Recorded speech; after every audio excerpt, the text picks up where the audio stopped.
The Academy's arrogance. The crystal spires of Nexus Station caught the light of 3 different suns, casting rainbow patterns across the observation deck of the Stellar Defense Academy. Inside Lecture Hall Omega-7, 43 of the galaxy's brightest military cadets sat in perfect formation, their various appendages, tentacles, and energy fields held at attention. Instructor Zara Vex stood at the front of the hall, her scaled green skin catching the holographic light from the tactical display. Her yellow eyes swept across the diverse group of students. There were Etherians with their translucent crystalline bodies, hive minds whose insectoid forms clicked softly as they communicated, tidals whose aquatic suits bubbled gently, and a dozen other species from across the galaxy. Today we examined Case Study 847, Zara announced, her voice carrying the authority of someone who had seen real combat. The human integration failure. A collective murmur of amusement rippled through the class. Several students exchanged knowing looks. Cadet Crix, whose crystal form glowed brighter when he was excited, raised his hand. Instructor Vex, are we really spending valuable time on such an obvious case? Everyone knows humans were rejected because they were too primitive for galactic society. Yeah, added Cadet Yola, her compound eyes reflecting the light. My hive mind calculated their probability of successful integration at less than 0.3%. They still use kinetic weapons and chemical explosives. How barbaric. Zara's tail flicked once, a sign of irritation that most students missed. Cadet Crix, define primitive for the class. The Etherian's form brightened with confidence. Technologically backward, emotionally unstable, prone to violence over trivial matters, unable to achieve the mental discipline required for advanced civilization. Excellent textbook answer, Zara replied, her tone neutral. Cadet Drone, what do you know about human military doctrine? The aquatic title's suit gurgled softly as he considered. They fight with their bodies, instructor. Hand-to-hand combat. They actually touch their enemies during warfare. It's considered disgusting by most civilized species. More laughter from the class. Cadet Yola's mandibles clicked in amusement. I heard they have something called honor that makes them fight even when they're clearly outmatched. How inefficient. My species studied their historical records, added another student, a tall Vorthon with multiple arms. They fought wars over resources, territory, even abstract concepts like freedom. They destroyed their own planet's ecosystem and fought each other instead of working together. Zara activated the holographic display. An image of Earth appeared, showing the blue and green planet from space. This is Terra, the human homeworld. Population at last census, 8.2 billion. Technological, level Class 3 civilization. Galactic Confederation status, permanent exclusion.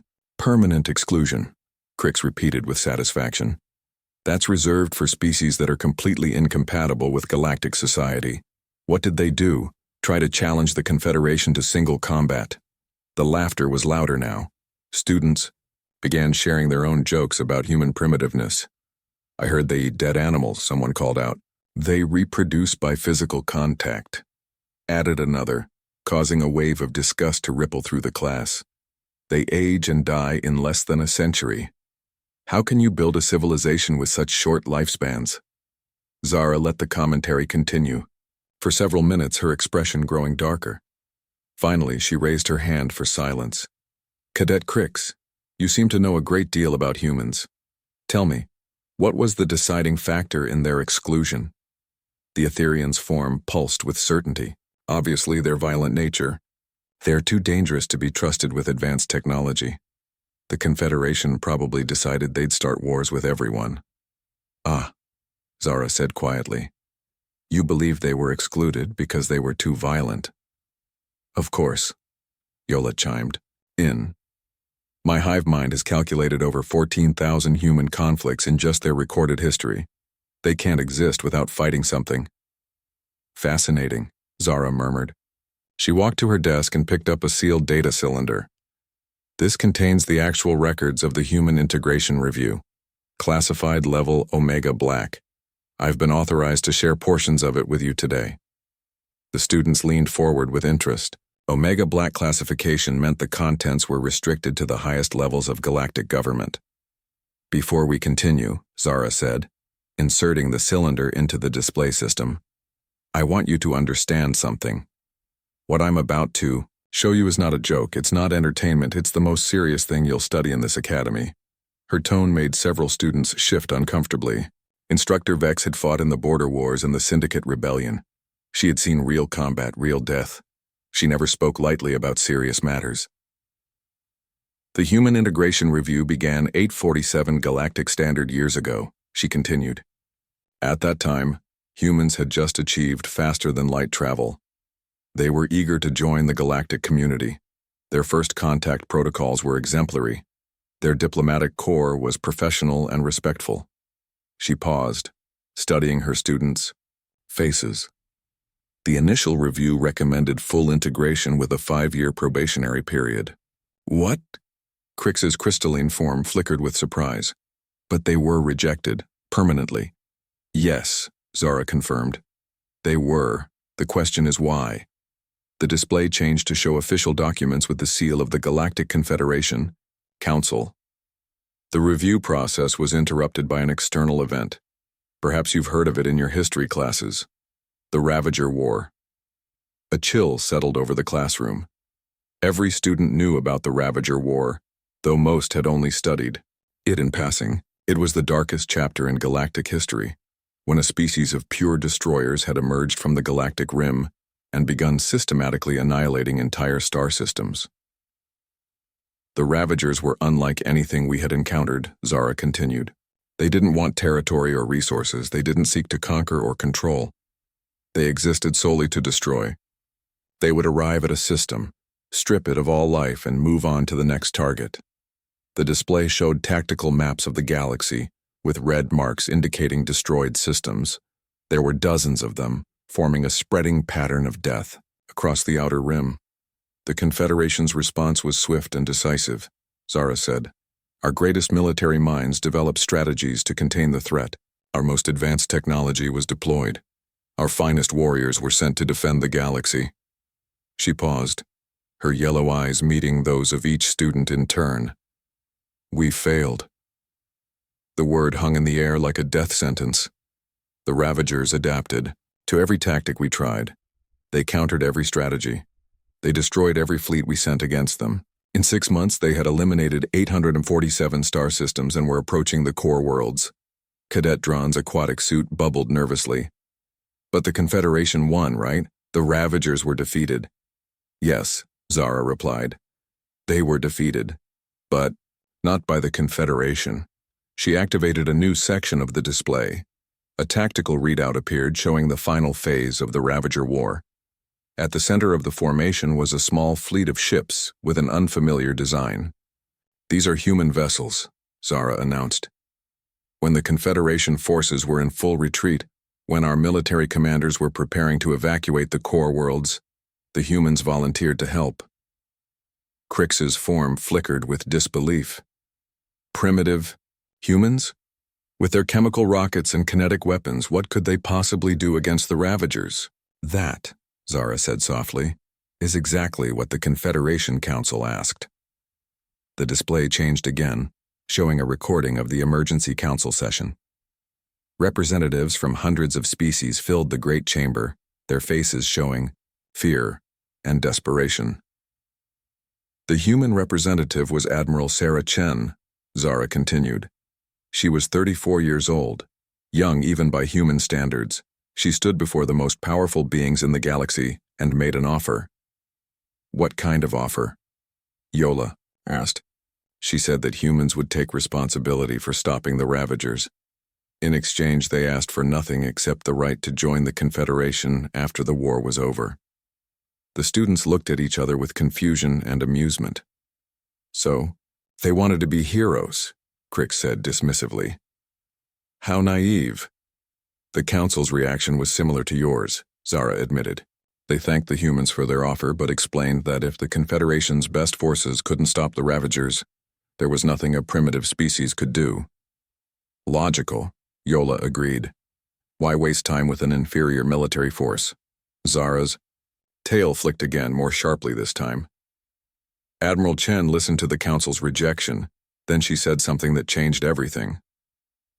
What did she say? Dran asked. She said, "With respect, honored council, you misunderstand our offer. We're not asking for permission to help. We're telling you we're going to stop them. The only question is whether you want to be part of the solution or part of the problem." The classroom fell silent.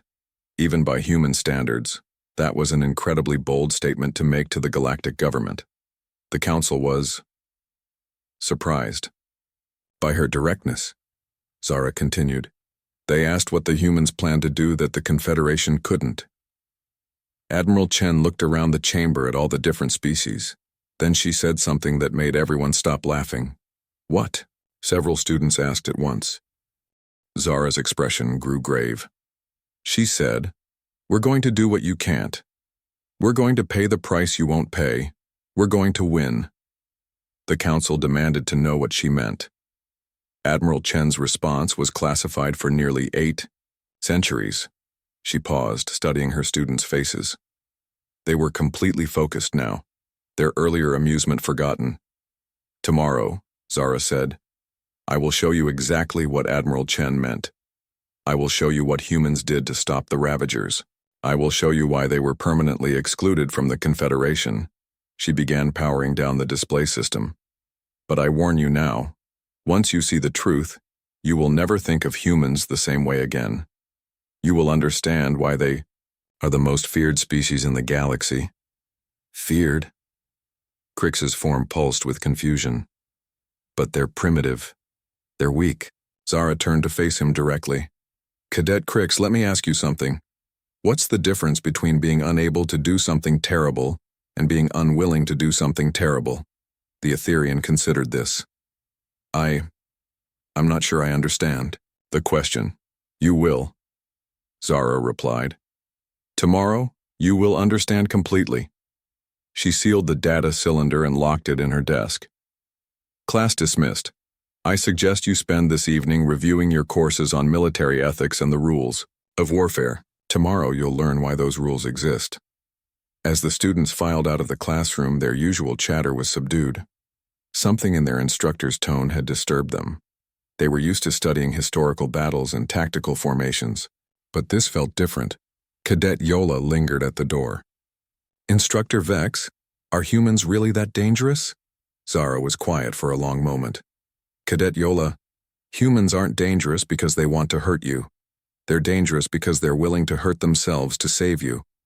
And that's the most terrifying thing in the universe." The next morning, Lecture Hall Omega-7 was packed. Word had spread about Instructor Vex's mysterious classified files, and students from other classes had requested permission to attend. The hall buzzed with nervous energy as 43 young beings waited to learn the truth about humanity. Zara entered precisely on time, carrying the sealed data cylinder. Her expression was grimmer than usual, and she moved with the careful precision of someone about to handle something extremely dangerous. "Before we begin," she announced, "I want to make something clear. What you're about to learn is not theory. It's not speculation. It's documented fact. The images and recordings you'll see are real. The consequences were real, and they changed the galaxy forever." She inserted the cylinder into the display system. "I'm going to show you what happened when humans fought the Ravagers. But first, you need to understand what made this war different from any other conflict in galactic history." The display activated, showing tactical readouts from the final phase of the Ravager War. Red markers indicated Ravager forces, blue markers showed Confederation fleets, and small green markers represented human ships. "The Ravagers were not just destroying planets," Zara explained. "They were consuming them. Every ship they destroyed, every world they conquered, made them stronger. They were evolving, adapting, learning from every battle. By the time Admiral Chen made her offer to the Council, the Ravagers had destroyed 1,247 star systems. They had consumed the life force of trillions of beings. They were unstoppable." The display zoomed in on a sector map showing the final battle formations. The green markers representing human forces were vastly outnumbered. The human fleet consisted of 127 ships, Zara continued. The Ravager force contained over 3,000 vessels, including 47 of their largest world-killer ships. What could 127 ships do against such odds? Asked a student. That, Zara replied, is exactly what we're going to find out. The terrible truth. The holographic display shimmered as instructor Zara Vex accessed the deepest levels of the classified files. The students in Lecture Hall Omega 7 sat in complete silence, their earlier mockery forgotten. Even Cadet Crix's crystalline form had dimmed to a barely visible glow. What I'm about to show you, Zara said quietly, has been seen by fewer than 50 beings in the entire galaxy.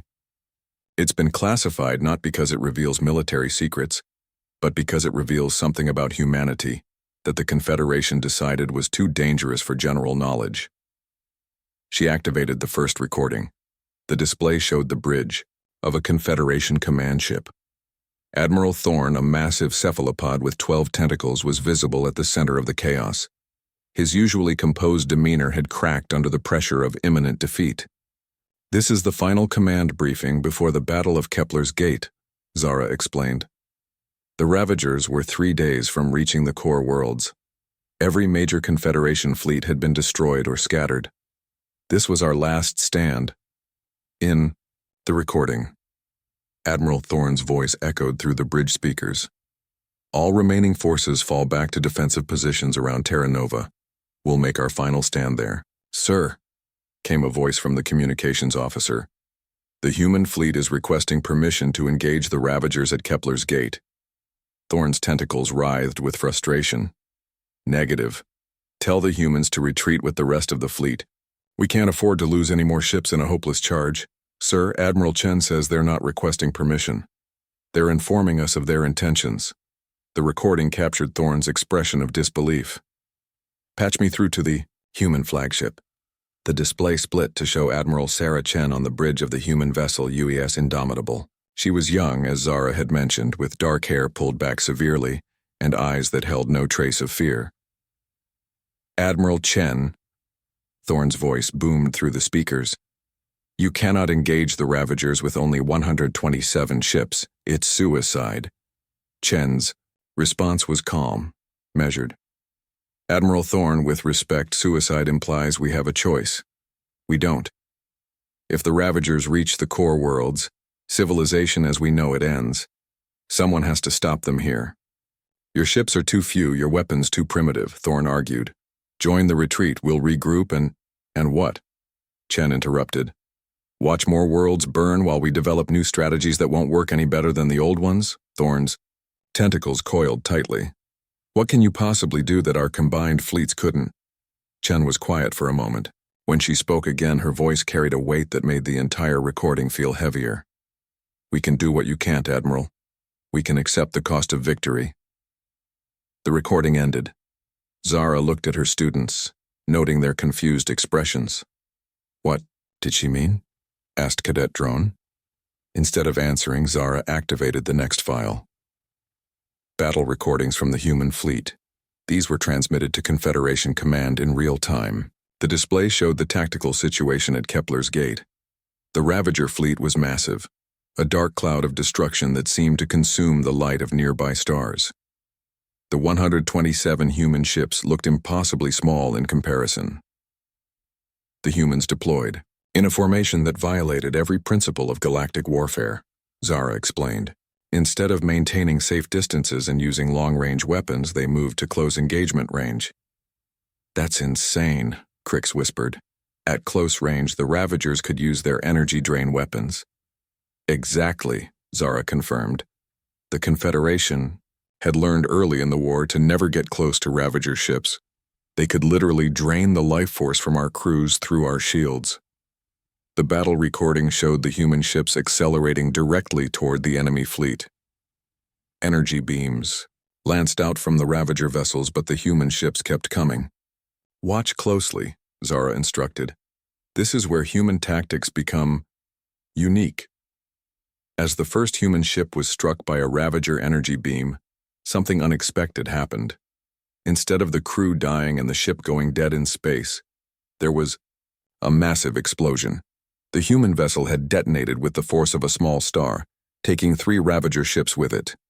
Did that ship just... Yola's compound eyes reflected her horror. Self-destruct, Zara confirmed. With all hands on board.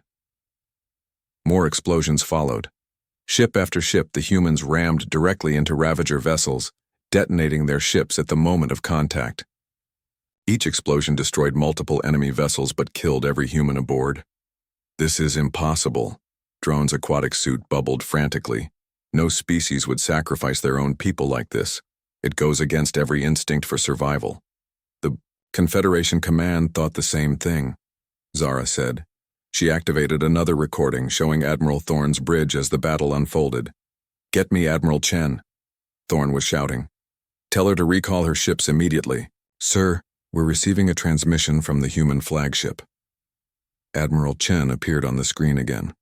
Behind her, the bridge of the Indomitable was shaking from weapons fire. Sparks flew from damaged consoles, and several crew members were clearly injured. "Admiral Chen, you must withdraw," Thorne demanded. "This sacrifice is meaningless."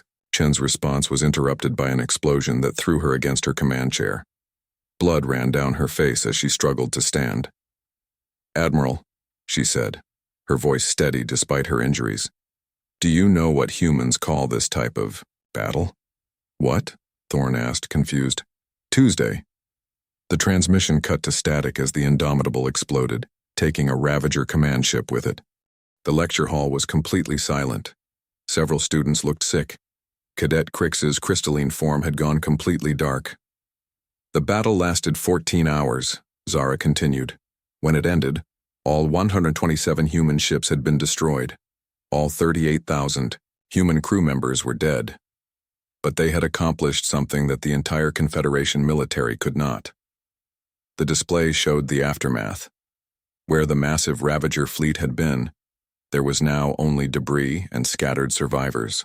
The humans destroyed 2,147 Ravager vessels, including all 47 of their world killers. The remaining Ravager force was too small to threaten the core worlds and was easily defeated by Confederation forces.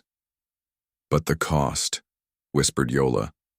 "All those humans died." "Yes," Zara agreed. "But that's not the worst part." She activated another file. This one showed intercepted human communications from before the battle. These are recordings from the human ships as they prepared for the engagement. Listen carefully. The voice that emerged from the speakers was young, nervous. "This is Lieutenant Martinez aboard the UES Defiant. I want to record a message for my family.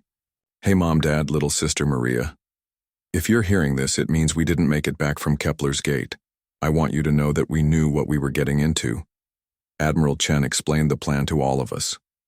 Not one person objected. Another voice followed, older and calmer. "This is Commander Jackson of the UES Relentless. To my wife Susan and my kids Tommy and Sarah, Daddy loves you very much. We're doing this so you can grow up in a galaxy where monsters like the Ravagers can't hurt you." The recordings continued. Hundreds of voices, all saying goodbye to loved ones, all accepting their fate without complaint. "They knew," Drawn said in horror. "They all knew they were going to die." "Worse than that," Zara replied. "They volunteered." She showed them the next document. It was a roster of human military personnel with a simple notation next to each name. Volunteer, Kepler's Gate mission. When Admiral Chen called for volunteers for what she termed a suicide mission with tactical value, over 200,000 humans applied. She had to turn away volunteers because she didn't have enough ships. "That's impossible," Crick said. "No intelligent species would volunteer for certain death." The Confederation Council had the same reaction, Zara said. That's when they began to understand what they were dealing with. She activated the final file. It showed the post-battle debrief with the surviving Confederation commanders. "Admiral Chen survived?" asked a student. "No," Zara replied. "Admiral Chen died with her ship." This debrief was conducted with the human civilian government representative, who arrived after the battle to collect the bodies. The recording showed a middle-aged human woman in a simple black dress standing before the Confederation Council. Her name, according to the file, was Dr. Elizabeth Reeves, Director of Human Colonial Affairs. Dr. Reeves, Admiral Thorne was saying in the recording, "We need to understand. How could your people make such a sacrifice? How could they throw away so many lives?" Dr. Reeves looked tired, grief-stricken. "Admiral, I think you misunderstand the nature of the sacrifice." "What do you mean?" "Those 38,000 people didn't die for the Confederation. They died for their children, for their families, for the future of every living thing in this galaxy." She paused, wiping away tears. "They didn't see it as throwing their lives away. They saw it as buying time for others to live." "But the cost," another council member interjected. "No other species would pay such a price." Dr. Reeves looked directly at the camera. "That's exactly the problem." The recording ended. Zara turned to face her students. The Confederation Council spent the next 6 months debating what to do about humanity. The humans had saved the galaxy, but the method they used terrified every other species. "What was there to debate?" asked Yola. "They were heroes." "Were they?" Zara asked. "Or were they something else entirely?" She activated one final document. It was the official report from the Confederation Psychology Division. The psychologists concluded that humans possess what they termed terminal empathy, the ability to value the lives of others more than their own lives, to sacrifice not just themselves but their entire species if necessary to protect strangers.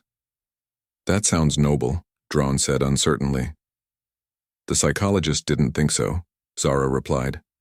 "They concluded that this trait made humans fundamentally incompatible with galactic civilization." "Why?" "Because if humans would sacrifice themselves to save strangers, what would they do to save their friends? Their families? Their own species?" The question hung in the air like a threat. The Council realized that if humans were ever threatened, if their worlds were ever attacked, they wouldn't just fight back. They would fight with a desperation and brutality that would make the Ravager War look like a minor skirmish.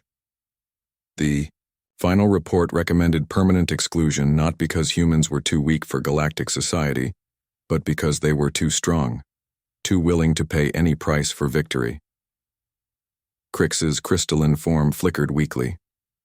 "So they were banned because they won?" "They were banned because of how they won," Zara corrected. The Confederation realized that humans don't just fight wars. They fight total wars. They commit everything, sacrifice everything, destroy everything if necessary to protect what they love. "But they saved us," Yola protested.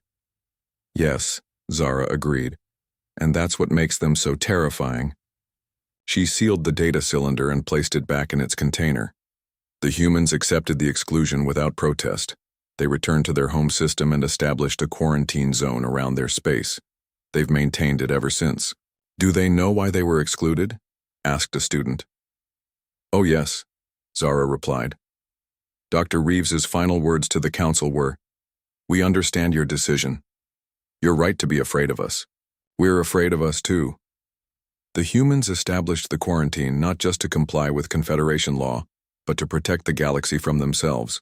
They know what they're capable of when cornered. The students sat in stunned silence as the implications sank in. "So what happened to them?" Drawn asked quietly.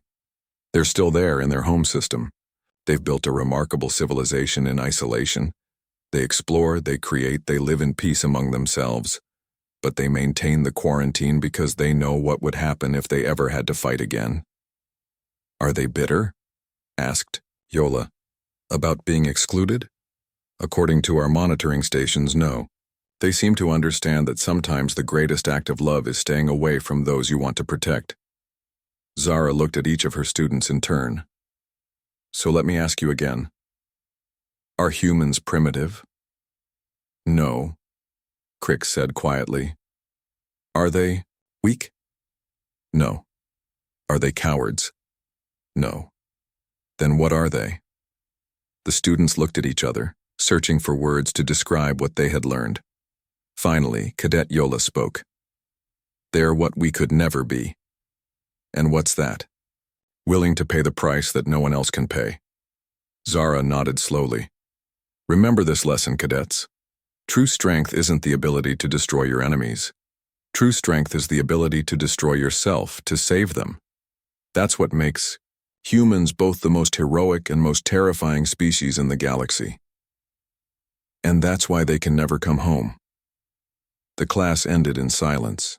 As the students filed out, they carried with them a new understanding of humanity and a sobering realization about the true cost of peace in the galaxy. In the quiet of the empty classroom, Zara Vex stood looking out at the stars, wondering if somewhere in the darkness, the humans were looking back, still standing guard against threats the rest of the galaxy couldn't imagine facing. Still paying the price that no one else would pay. Still saving a galaxy that was too afraid to let them belong to it.